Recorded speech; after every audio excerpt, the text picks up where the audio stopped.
Waiting for, yeah, it started. So for recording purposes, my name is Dr. Sameh, and this is A230A. I was asking about Othello and whether you guys have read it, or perhaps you're halfway through, or perhaps you have watched it. Tell me about the experience. Can I see a show of hands? If you have done that, can you raise your hands? If you have done any of the above, I mean, if you have read it, you're perhaps halfway through, you have watched the play, for example, raise your hands. Only Nagwa? Where is everyone else? Shaden or Shaden? I'm hopeful that I'm pronouncing your name correctly. Is it Shaden or Shaden or what? Shaden, Shaden. Shaden, I'm sorry, والله أنا آسف Okay, كده. it's okay. Okay, so tell us about it, يا Shaden. So did you read it? Did you read the play? I thought it was a play, but it turned out to be like a poem or a sonnet. Are we talking about Othello here? Because Yes, Othello is a play. it's not a sonnet. It's not a sonnet because a sonnet is only like 14 lines, and obviously Othello is bigger than that, right? Okay. No, I read a sonnet. That's why I was confused. Yeah, Or the play. perhaps it's an adaptation of the play. It Oh, was perhaps okay. made into a sonnet or something, but I wasn't consulted. I promise you. Okay. Thank you, Shaden. Thank you so Thank you. much. Nagwa, how about you? Yes, doctor. I started reading the play and I found actually some difficulty throughout the English language.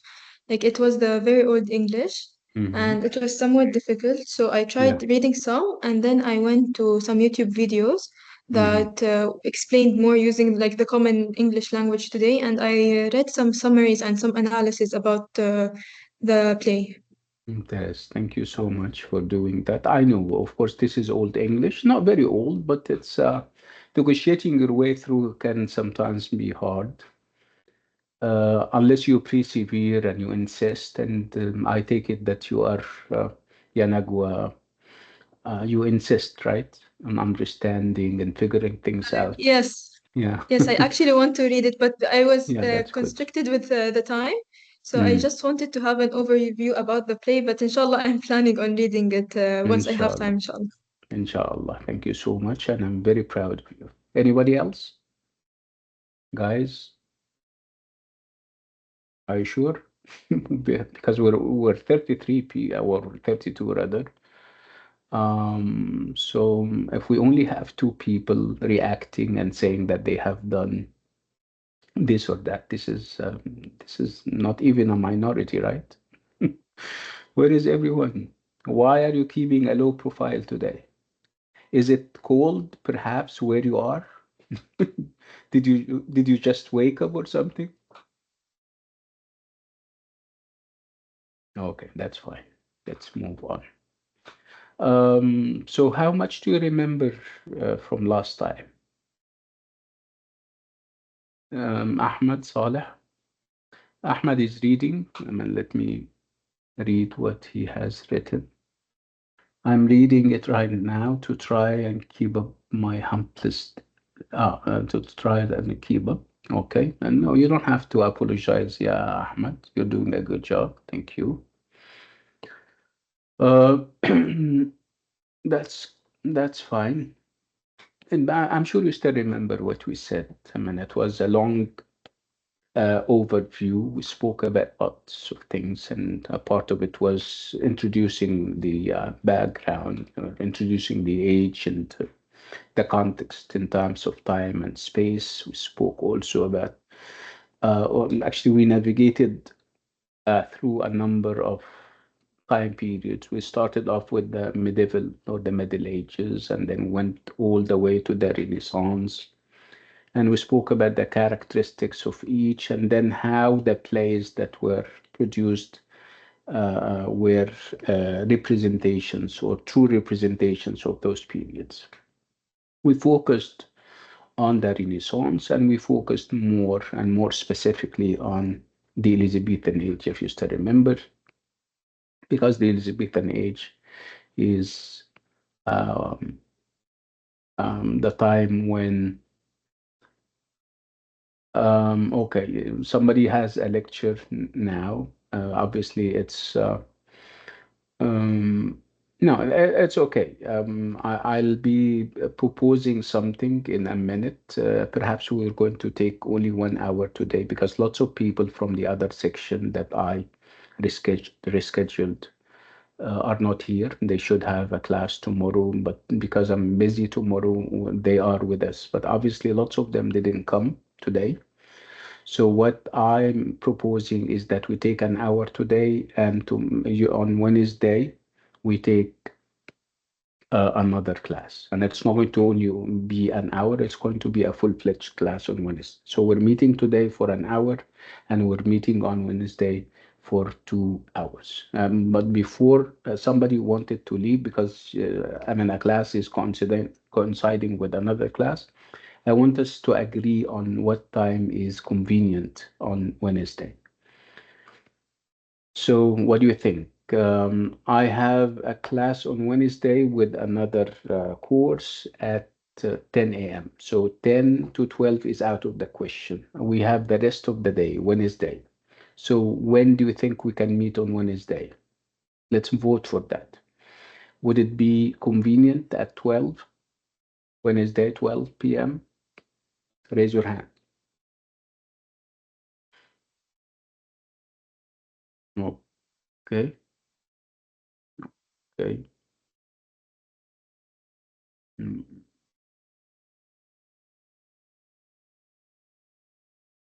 okay, I think, yeah, yeah. So 12 on Wednesday is fine, obviously, with everybody, alhamdulillah. So we're meeting on Wednesday, inshallah, at 12. And we need somebody to post that on the WhatsApp group or the two WhatsApp groups that we have, whether this class or the other one. Thank you. Okay, طيب, alhamdulillah. But drop your hands and let's proceed because, like I said, it's only 1 hour that we're having today. So again, I was talking about Othello, not Othello. I was talking about the Renaissance, and I was also talking about the Elizabethan age, which is part of the Renaissance. And I said a lot of things.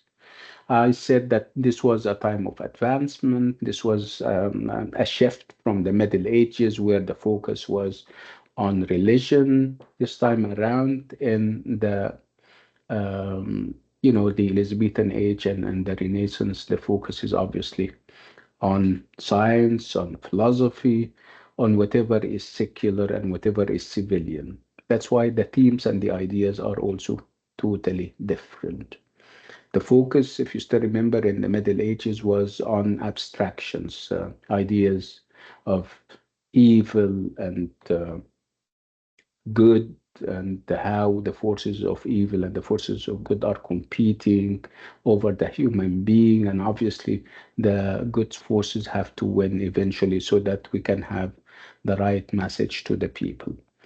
With the Elizabethan age and the Renaissance, it's totally different. The themes are very diverse, and they talk about lots of things that have to do with how people regulate their lives in society.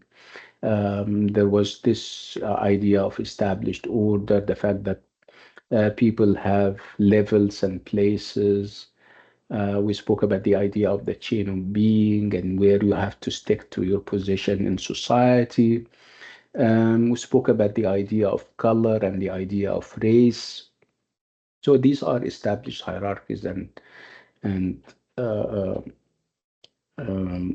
established orders, and you cannot flout them. You cannot kind of um, transgress against them and say, no, I don't want to play this game. No, this is part of what the age is all about, and you have to stick to that. So what happens if you don't? If you don't stick, like we have seen in Othello, for example, where uh, you have this Desdemona on top of the hierarchy because she is white, and you have Othello who happens to be black at the bottom, and somehow they fall in love and they get married to each other. Is that acceptable according to the age and the established order? No, obviously not. Will they get away with it? I promise you, no.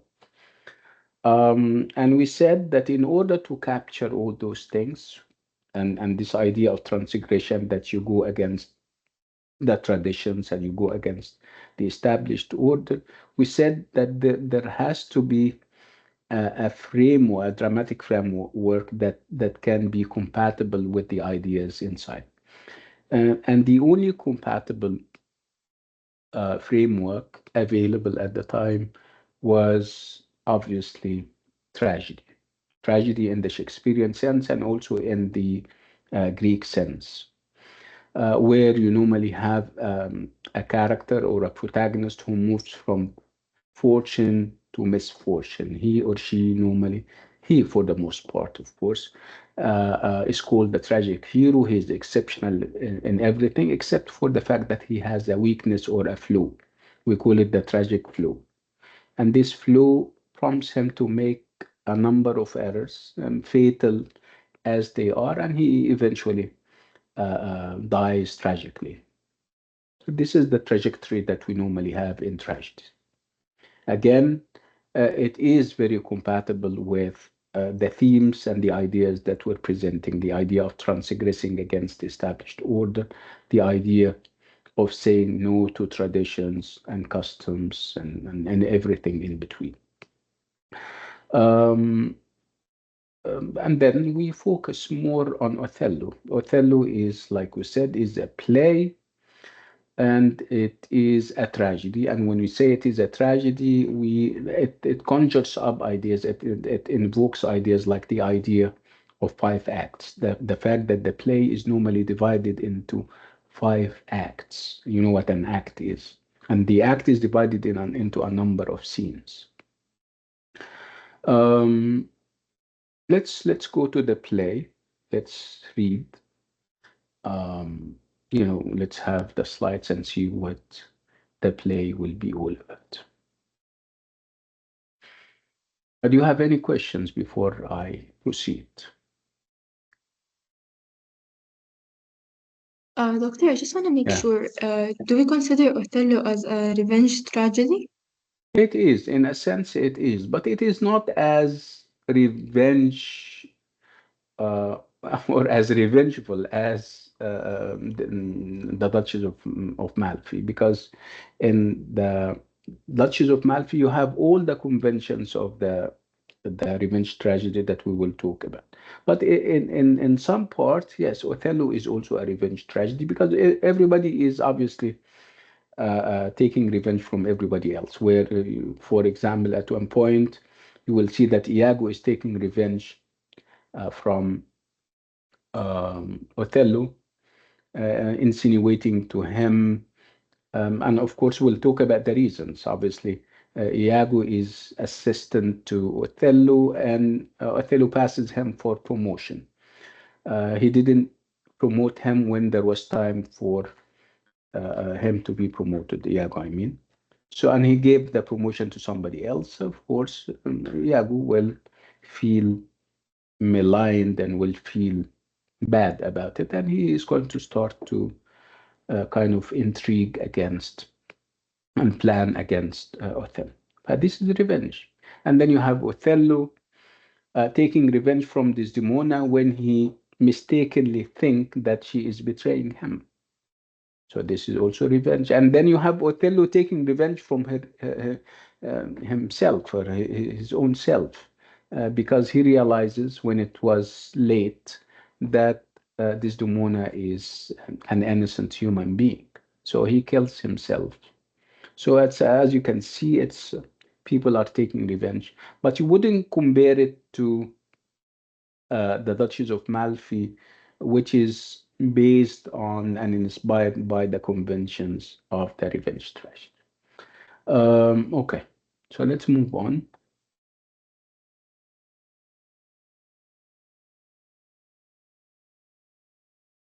I'm sharing my slides. Can you see them?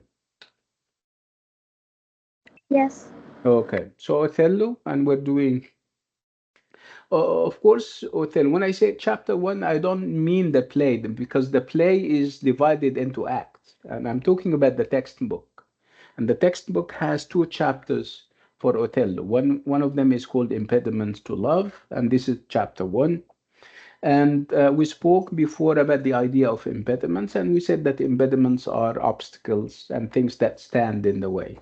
So impediments to love means that the blocks that you may have in the fulfillment of this kind of love. And we said that it can be a lot of things. It can be traditions, it can be societal norms, it can be your um, authorities of all types, whether parental authority, government, or any other ways. It can be also impediments and inhibitions from within yourself. You're not sure whether this is the right decision. You're not sure whether the one that you are in love with truly loves you. So it's a lot of impediments that we're having, whether those impediments are internal or external. So where are we, and what's the title of the play? It's the tragedy of Othello, the Moor of Venice. This is what we spoke about. So it's Othello that we're having. The character is called Othello, and the play is also titled Othello. And we said very explicitly last time that Othello is not an English or a European name. So it doesn't sound European, at least to me. So that this is the first thing that we have Othello, who happens to be in Venice, and he is referred to as the Moor. And we spoke about the idea of Moorship and Moors, and we said that Moors are those individuals who live in North Africa. We're talking now about Algiers or Algeria and Morocco. So those people, because they were not very white, they were dark skinned, they were referred to as Moor. And I think the word Moor has also an Arabic, perhaps, coinage. We now call them Al-Muriskiyin. If you're familiar with Radwa Ashur and her awesome novel Gharnata, she has a trilogy that is Sorry, called. doctor. Yes, We yes. can't see the slides. And I asked you, and some of you said that you can, which is okay. Yes, it was me. Sorry, doctor. That's fine. That's fine. Yes, it's clear now. الحمد لله. كده أموت وأنا مستريح. Okay, so again, we're talking about the tragedy of Othello, the Moor of Venice, and we said that Othello, like I said, is a foreign name. It's not European. And when we asked, they told us that Othello is a Moor, and a Moor is, or Moors are those who inhabit and live or used to live in North Africa, in Algeria and Morocco nowadays. They used to call them Moors because they were not white, they were dark skinned, and they were different, obviously. So where is this Moor? He is in Venice, and Venice obviously is very white. So obviously we are in for something, perhaps negative or bad, because we have Venice, who happens to be white, and we have one of the Moors who is called Othello, who happens to be colored. If we have racism nowadays in the 21st century, I would like you to look at the scene and the situation in the 16th century. Of course, it was even worse, right?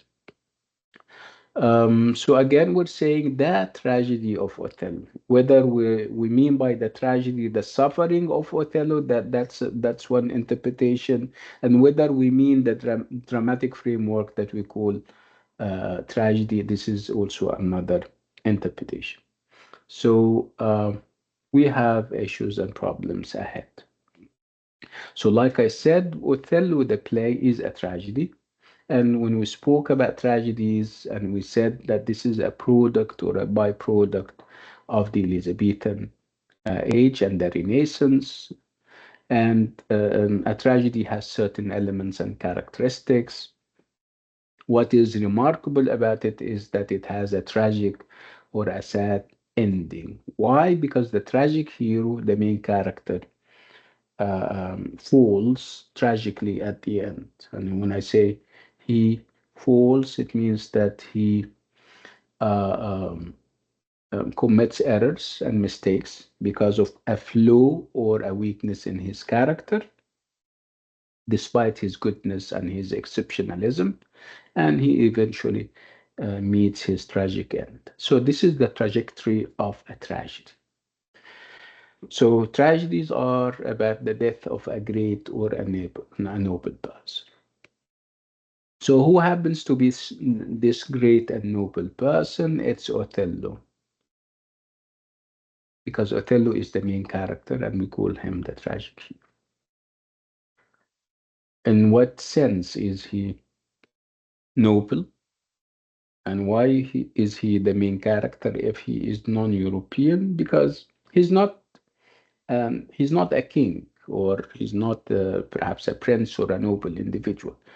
Um, he comes from outside Europe, but he has what some Europeans don't have, which is the physical strength and bravery and soldiership that would allow him to be a great military leader. So his exceptionalism is or lies in the fact that he is a great military leader. He works for the Venetian army. He did a lot of, or he made a lot of achievements, military achievements for them. So he is hailed as such as a great individual. But of course, they will not forget or ignore the fact that he is a Moor, that he is from outside Europe, which means that he is not Caucasian, he is not white, he doesn't have green or blue eyes, um, among other things. Um, so where are we? Like we said, we're in Venice, in Europe. And now obviously, Venice is not the only place that we will have in the play. We will have Venice and we will have also Cyprus. So what's the difference, if any? Venice is a great center of civilization. It was a trade empire, lots of money, lots of civilization and prestige. The only thing that they lacked was to have a standing army, to have a powerful army that can defend them against uh, other empires like the Ottoman Empire. So that's why they wanted people like Othello from other countries to come and work for them. Like I said, Venice is not the only place that we have in a play. We also have Cyprus, and obviously the difference is big. Venice is the seat of civilization. It has a parliament. It has elected government official and everything, officials and everything. Cyprus is not is a postal town. I'm sorry, a coastal town where they have a sea, and obviously, you know the associations of a sea. Sea is about unpredictability. For all the love that we have for beaches and seas and everything, you still cannot predict what may happen with the sea. So today you're happy and everything. Tomorrow you either have something coming out of the sea, which can be a shark, a whale, I don't know what sea monsters you can have inside, or you can have a storm. Um, you can have a tsunami. They normally start, or whirlpools, or they normally start there, and they can be very disastrous, right? So you cannot really predict what may happen if you have this. And this is how Cyprus is projected as, if you compare it to Venice, of course. So with Venice, which is inland, obviously in Italy, you don't have those dangers. So we're spending Act One in Venice, and then we move on to Cyprus for the rest of the play. In Venice, we are given all the beauties of civil life, where you meet people who are civilized. They have money, they have prestige. But when you go to Cyprus, you will have people turning against each other, plotting against each other. And in Cyprus, we have all the kinds of bloodshed and all kinds of tragedies happening. Let's move on. So normally when you have a play, and like I said, a play is divided into acts, and the acts are divided into scenes. The first scene is what we normally call the exposition of the play, which is naturally called the introduction or the opening. So what do we normally have in an exposition? We normally have most of the characters presented. There are also hints about the theme or the themes of the play. If there is danger looming on the horizon, you can almost smell it from scene one and act one. And this is happening all in act one. So this is the exposition where you have most of the characters except for the tragic hero. The tragic hero is normally delayed. I mean, his appearance is normally delayed so that the dramas can build our feelings of suspense and excitement. He has other characters speak about this tragic hero or main character, so that when you meet him, you you feel that you were not waiting for nothing. What you have waited for, or who you were waited for, was big and was or is worth the wait. So what we have when we first meet the people in the play, we have Rodrigo and we have Iago.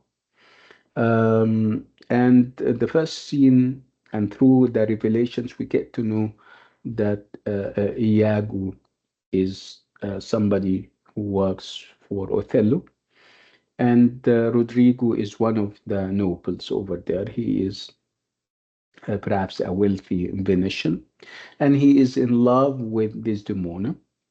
And Iago is telling him that I can help you with that. I can help you. I can set you guys up, and you can marry her. But Rodrigo gets to know that she is in love with somebody else. He knows that she is in love with Othello. That's why Iago is reassuring him, telling him, "Yeah, just give me money, give me things, and I'll make it. She will be yours eventually." From the revelations, from what they say, we will realize that Iago is obviously manipulating and is taking advantage of Rodrigo.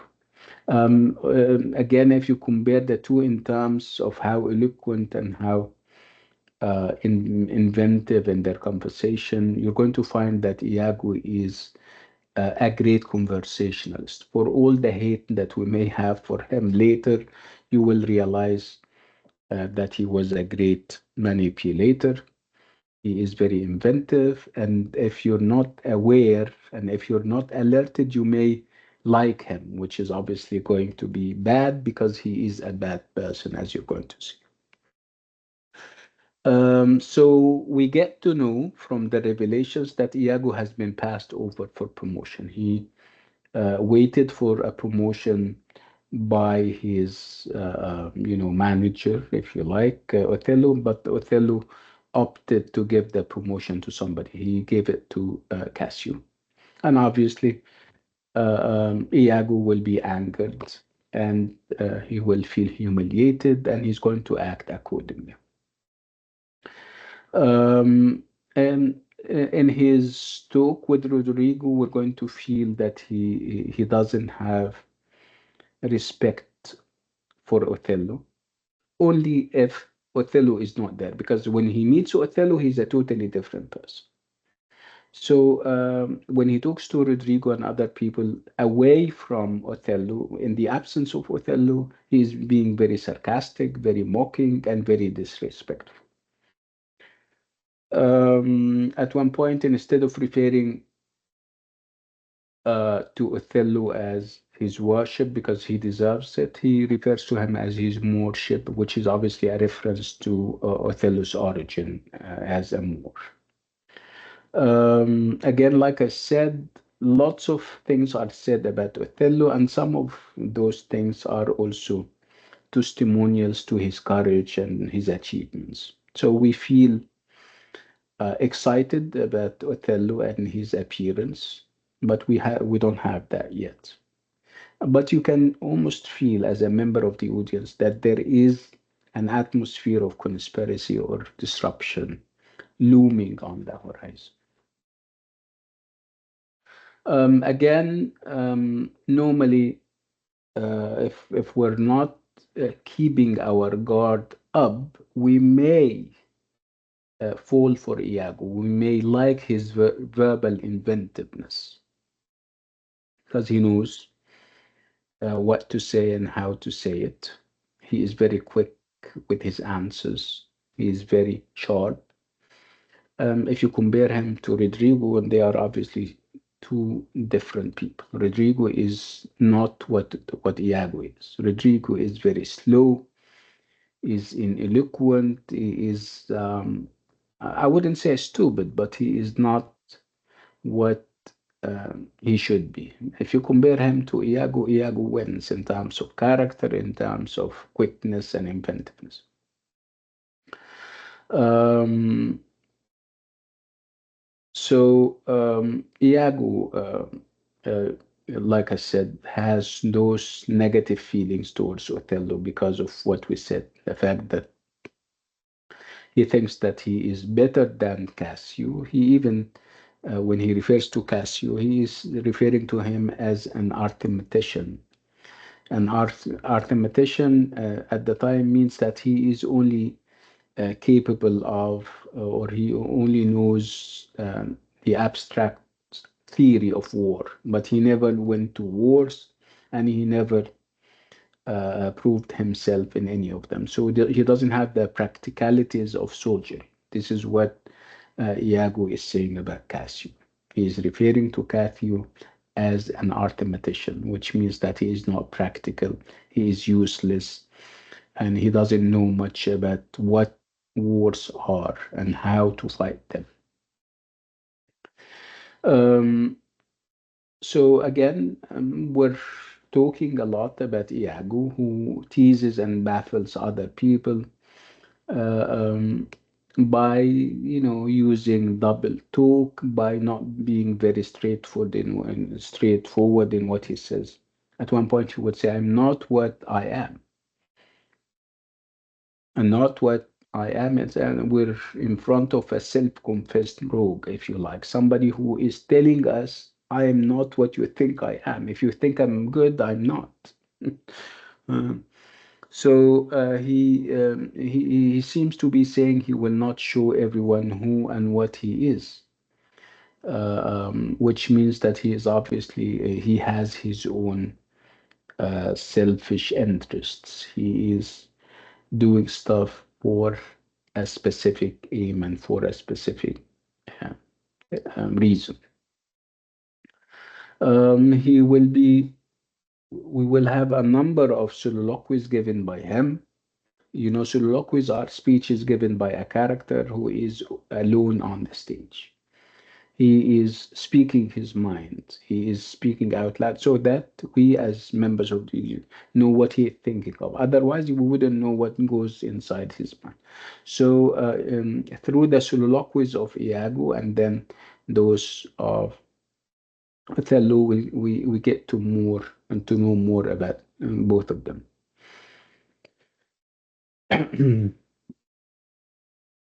Iago is also um, a racist individual, make no mistake about it. When he refers to Othello, like I said, he refers to his moorship, the fact that Othello is not European, he's not uh, white skinned.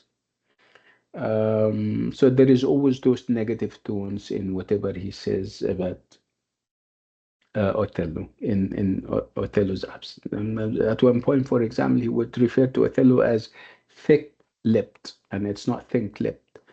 Thick-lipped means this is a characteristic. I mean, normally when you have, people from Africa, they normally have lips that are thick, which is obviously there is obviously nothing wrong with that, but he is making it seem that this is a bad thing, not a good thing. Um, so again, you need to also remember that this play is what we call a verse play, which is written for the most part in poetry or in verse, and this verse is normally uh, given to main characters and noble characters like Othello. When you see Othello, you will see that he speaks only in verse and poetry, and only when he starts to lose the grip or grips on himself and loses control, believing Iago, questioning the fidelity of his own wife, he's going to dwindle and starts to use prose. So if you have characters who use prose, you know that they are not important, they are bad, and everything in between. If you have people or characters who speak verse, you know that they are noble and everything. So moving from speaking in poetry to speaking in prose means that the character is shifting from being noble to being less noble. Again, the whole play is written in verse, like I said, but what kind of verse we have? We have what we call blank verse, some kind of free verse that we're having in the 20th and the 21st century, where you don't normally have this strict rhyme and rhyme scheme where two lines or three lines rhyme together at the end of the lines. So this is called blank verse. It's an iambic pentameter. It's a line, and then the iambic pentameter is a line of 10 syllables that fall into five measures of two syllables each, in which one of them is unstressed and the other is stressed. So why? Why do you think Shakespeare is using blank verse? Because remember, those plays were meant to be performed on the stage, not to be read. So you need the actors to be able to memorize the lines. And unless there is, and this is written in poetry, the likelihood that you're going to learn them by heart and memorize them is very difficult, or there is not very high. So it's easy to say a line like this so that it sounds natural because the rhythm is based on the rhythm of everyday English speech. So again, an iambic pentameter line is easy or easier to memorize than a longer line or more complicated rhythm. And that would be very helpful for actors who at the time had to perform um, um, and act out those plays. Again, it's all about Iago so far and the imagery and the language that he is using. And over time, we get to realize that Iago is starting to take revenge from Othello. And for obvious reasons, we said that he was passed over for promotion. He does everything in his power to get to Othello and take revenge. One of the things that he will do is to talk to Paraban. Paraban is the father of Desdemona, and it's now an open secret that Othello and Desdemona fell in love and they got married to each other. Brabantio, of course, is angry and upset. Brabantio happens to be a member of the Senate in Venice, and he has prestige. He is white. He is on top of the social ladder and the hierarchy. And his daughter is getting married to a black individual. Of course, he will be angry because he doesn't believe in love. What he believes in is that there is a hierarchy and everybody has to stick to it. He has no issues with Othello as a friend. Othello used to go to his house and they used to sit and talk and eat, but it had, according to Brabantio, it had to stop there. So the idea that Othello can get married to Brabantio's I'm saying daughter is obviously out of the question. This is what Brabantio is, of course, angry about. And who is feeding this monster or this anger is Iago. He's telling him, look, your daughter is, remember the imagery that we used when we spoke about a black ram and uh, a small white ewe or lamb, that this is, and even the imagery is very nasty and very rubbish. So you have this animalistic words that he is using. So the imagery and figurative language is extremely unpleasant. This is said, of course, by Iago. It's very animalistic and sensual. So obviously, the ram was associated with lust and sexual potency, and obviously, this is an allusion to or a reference to Othello. Um, and of course, you're talking about Othello and his race, the fact he is from outside the country, he's not even in Europe, he's not even Christian, he's not white, and on all those kinds of. And the reference here and the imagery that Iago is using are all, they come down to the idea that Desdemona is being defiled. Uh, um, and there is also those negative and nasty reference to Othello as being Barbary horse. And of course, Barbary is a reference to North Africa and those dark-skinned individuals like myself. Let's move on. So again, Act 1, Scene 1, Iago's view of love.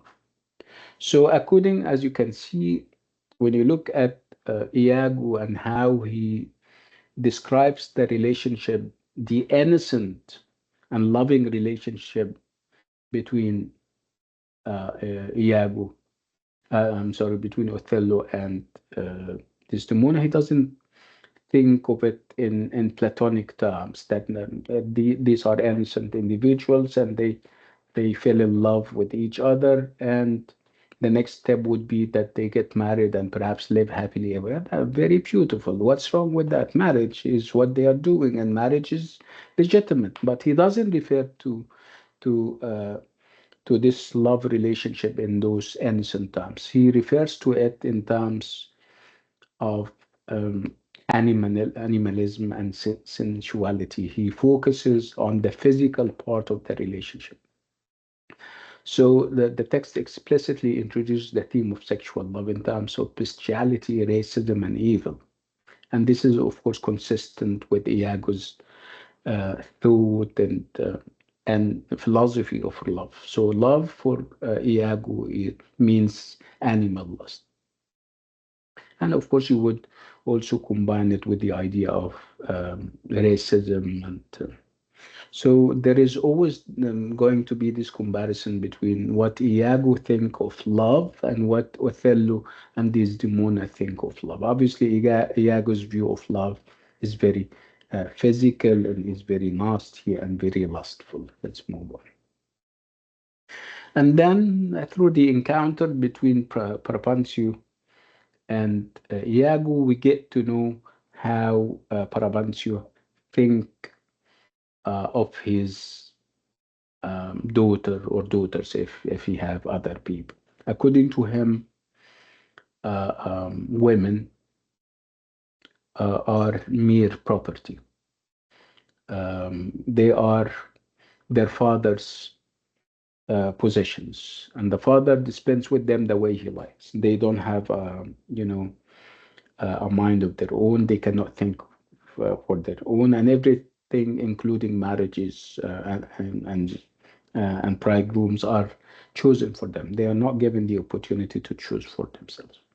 So, for Parapansio to find his daughter marrying somebody against his wish and somebody who is beneath her in terms of race, that was the shock of his life, obviously, because he is again thinking of his daughter as a piece of property that was robbed of him. So again, Parapansio obviously reflects the image and the ideas of the time. He is not unique in thinking of his daughter in this way. Those were ideas that were widespread that at the time. It's the idea of women and how they're subjugated and how they are treated as subspecies, if you like. They're treated as second class citizens, unfortunately. So his attitude to his daughter and to women in general is that of mere property, something that can be stolen from him, which in turn suggests that it is his right to choose the man she marries.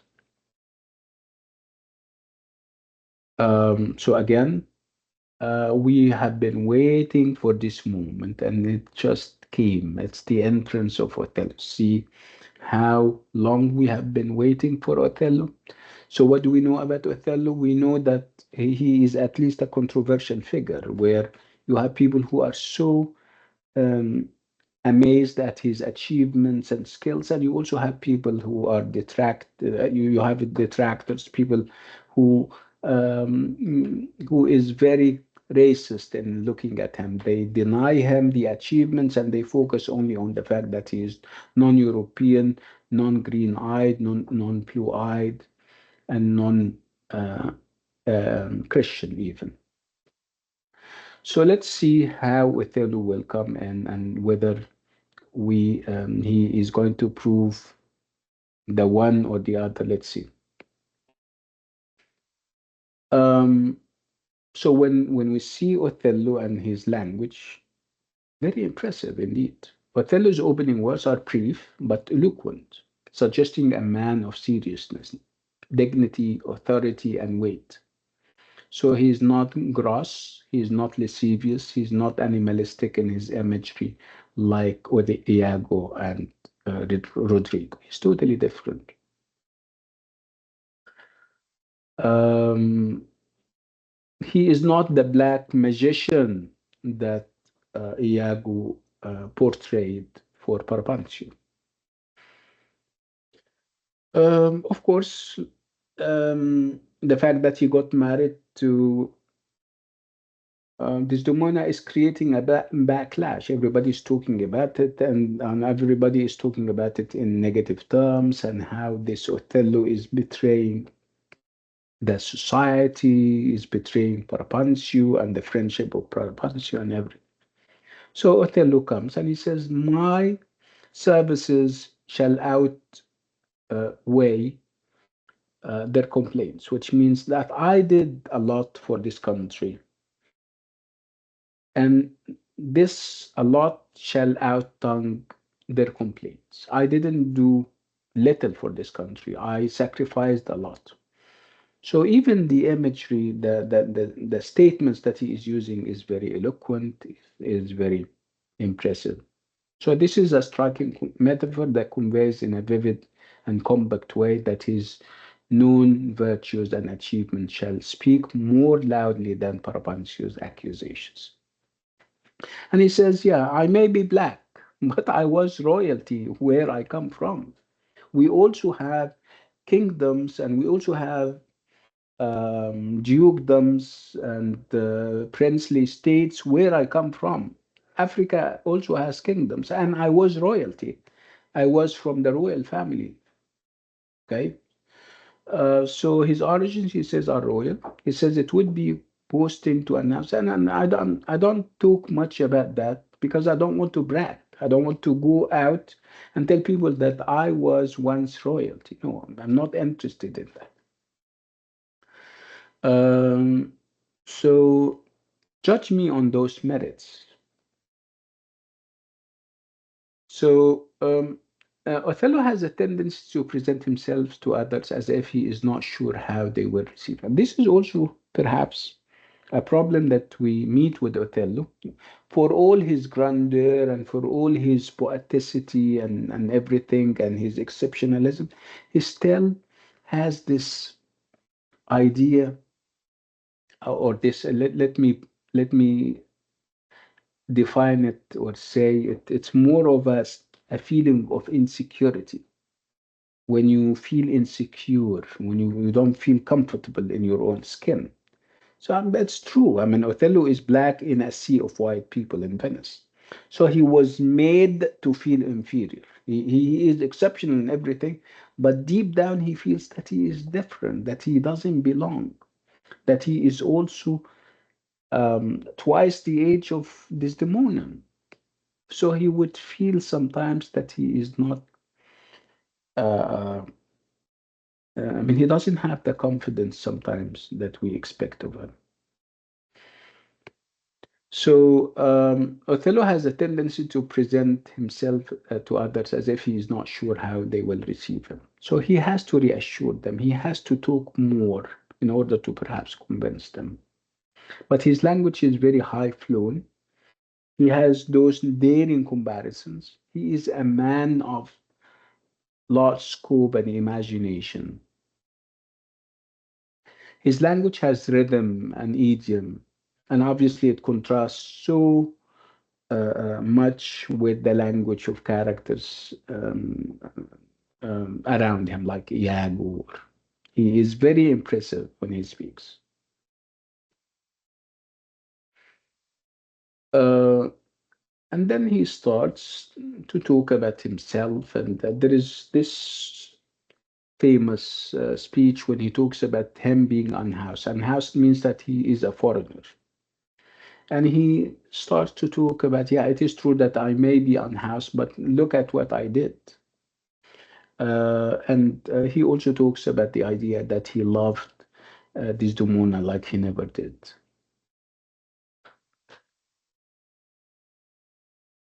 Um, so again, it's all about him being referred to as unhoused, as not belonging, while Paraban is housed. So and he starts to say, yeah, let's compare what I did in terms of achievements and what Paraban did in terms of achievements for Venice. And when you compare, I will be, you know, a towering individual when it comes. I mean, you cannot compare me to compare my achievements to those of Parabanchi because I did more for, and you still refer to me as unhoused or as a foreigner. So obviously he is defending himself. Again, he is using very vivid imagery. And he always compares himself and links himself to nature and the forces of nature. So it is characteristic of Othello to create an image of himself linked to the forces of nature, whether it's the sea, the sky, the deserts, and mountains, rather than to the order and manners of the city and uh, civilization. He goes deep, um, defending himself and what he does, and he talks about his adventures, wild as they are, things that he does that nobody would dare to do. Again, the sheer richness of Othello's language is surely something that influences us. So it's not only the wonders and the adventures, it's also his language and the phrases that he uses. And so again, On the other hand, you have Desdemona. Of course, in her father's eye, she is a maiden never bold. He's obviously, or Paraban, is obviously referring to Desdemona as the epitome of feminine modesty. She is innocent, and he believes that for sure Othello did exercise some kind of magic on her. She cannot have been in her right mind to decide to fall in love and get married to Othello. He must have done something, some kind of magical trick on her, and that's why. I mean, obviously this is a reference to where Othello comes from, origin from Morocco, from Algeria, and according to the European mindset, those countries are places where people conjure up magic and stuff like that. So we're going to stop on this note, like we agreed. And like we also agreed, we're going to meet again on Wednesday at 12 p.m. And like I said, we're staying for 2 hours, and we're going to use this link. Whether this is your original class or you are guests here, we're going to use this link, inshallah, on Wednesday at 12 p.m. I'll kind of download the recording and I'll send it to you, inshallah. Any questions before we call it a day? Everyone and anyone? Yeah, go ahead. No, Thank thank you. you. Okay. Nagwa, you're raising your hand. Yes, Doctor, I would just like to know more about like the nature of this course. Now we're discussing Othello. Are we gonna discuss every act? So I know how like to prepare myself, which parts to focus on and which parts to read from the book. Yeah, I mean, on your own, you need to analyze the play to read it. And when you read it, of course, you try to interpret things. And um, here we're talking about themes and ideas. We make reference to very famous quotes and quotations from the play. So our approach is a little bit exhaustive, which means that we try as much as we can to cover everything. But of course, for time restrictions and limitations, we cannot cover every single thing but we have slides and they pretty much cover everything. Okay, thank you, Doctor. And You're we welcome. still are gonna finish chapter one on Wednesday. We still did not finish it, right? I will finish, inshallah, we'll finish as much as we can. Perhaps we can finish Othello next time, inshallah. We'll Okay, thank you, meet. Doctor, so much. You're welcome. طيب يا جماعة. On this note and with this Uh, item, yeah, go ahead. yeah, Doctor. Yeah, go ahead. Doctor, I have a question. Yeah, go Um, ahead. there are some events that have not been explained yet, such as the scene of Rodrigo and Iago, scene one, Wait. where Rodrigo become angry with Iago, and we didn't know the reason. But because I have read the play, I know the reason for his anger.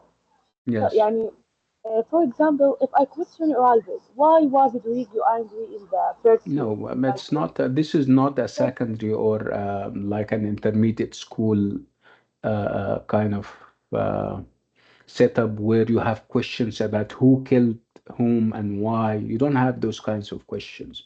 It's bigger than that, yeah, Amna. The questions are about themes and ideas, the theme of love, comparisons between the characters, concepts, the idea of tragedy and how it is acted out in the play. So it's bigger than that. We don't ask you about incidents unless it's quiz one. Normally, in quiz one, you can have those kinds of questions. But when you talk about the second quiz, where it's an essay, you read and write about something big. When you have the midterm, it's about bigger issues. When you have the final, it's about even bigger issues. So the events, who did what and when, this is the least of our concern, if you yeah, see yeah, what I mean. yeah, yes, Doctor, thank you. يلا يلا يا جماعة. I'll see you inshallah on Wednesday at 12 p.m. Assalamu alaikum. Bye bye.